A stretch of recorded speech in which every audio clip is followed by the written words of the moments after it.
তোমার জন্মের আরও অনেকবার আগে আমি সৃষ্টি করেছি, আবার লয়ও করিয়েছি।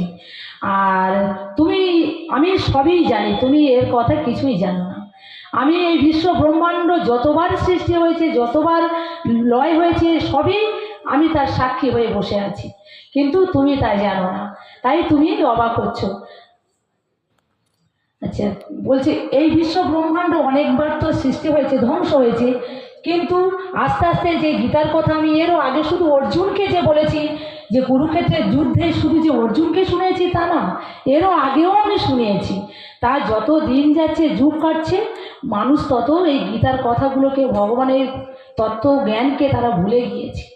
তাই আমি আবারও, যে আমার প্রয়োজন হয়েছে, যে গীতার জ্ঞান তো মানুষ ভুলেছে, তাই আবার আমি কুরুক্ষেত্রের যুদ্ধে অর্জুনকে আমি দেব। শুধুমাত্র অর্জুনকে উদ্দেশ্য করে নয়, এই অর্জুনকে দিয়েছে উপলক্ষ মাত্র।